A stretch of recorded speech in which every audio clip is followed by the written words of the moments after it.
How did you rise up against a bully? Emily and I were inseparable as kids. We spent almost every afternoon after school at my house, playing pretend and writing in this big pink notebook that we called The Document. The document had everything in it. Discussions of what boys were cute, plans for what we wanted to be when we were grown up, secrets we hadn't told anyone, everything. More on that later. I thought Emily and I were going to be friends forever. But in middle school, she joined the yearbook club. For whatever reason, the yearbook girls at our middle school were like the top of the top socially. Emily promised she was just joining because she wanted to take pictures. But as soon as she started hanging out with them, it was like a switch flipped. Emily started making fun of whatever I was wearing first thing every morning. I would try to wear the most boring, inoffensive stuff possible so they wouldn't pay attention to me, and she would still find something to mock, whether it was the color of my shirt or how my butt looked in my jeans. She and her new friends left post-it notes on my locker that were allegedly from boys in our class, but were obviously from them, telling me they were in love with me and how hot I looked in my gym uniform and how I should call them and ask them to be my boyfriend. On weekends, they would prank call my house. It was really awful. I even started going to therapy because losing my best friend that way was really hard. By the time we got to high school, things had cooled down somewhat. Emily and I definitely weren't friends anymore, but the yearbook girls had been split up among different schools. Emily still hung out with the popular crowd, and I definitely didn't. But they'd mostly grown out of outright bullying me and just ignored me. I joined drama club and actually ended up finding a really good group of friends. So for the first time, school wasn't that bad. My parents were so relieved that I was having a better time because they'd been worried about me for years. So when my 16th birthday rolled around,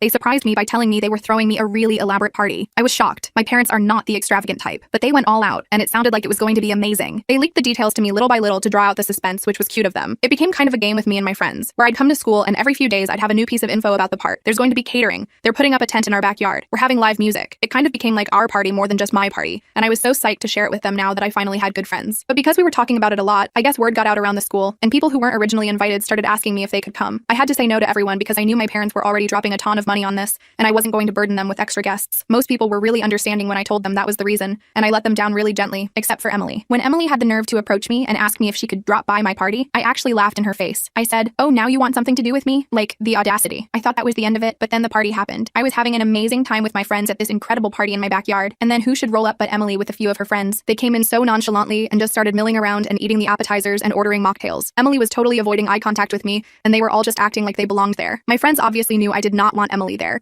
and kept asking me what the hell she thought she was doing. I approached her and told her that she needed to leave. She popped a shrimp in her mouth and said, "Make me." So I did. I'm kind of a hoarder, so I knew that way in the back of my closet I still had the document, in all its pink composition book glory. So I went inside, grabbed it, and picked out a few choice packages. When I came back out to the yard, I asked the band to stop the music for a minute and took the microphone. I said that since my oldest friend had decided to come, I wanted to share some of our fondest memories, and I started reading from the document. Passages included: 1. Her confession that she was really curious what dog poop tastes like. 2. Her revealing that, "I'm the one who put my sister's hamster in the microwave, but I told everyone it was my brother." 3rd. Her nighttime routine. "I like to touch myself below my belly button and think about my mom's feet," etc. Everyone was losing it, laughing at her, including her little friends who she brought. Emily tried to charge the stage and take the document away from me, but my friends held her back. She tried to get her friends to leave, but they told her no way. They wanted to hear the rest of this, so she finally just left on her own, crying. I don't feel bad at all. My only regret is that I didn't use the document to shut her up back in middle school.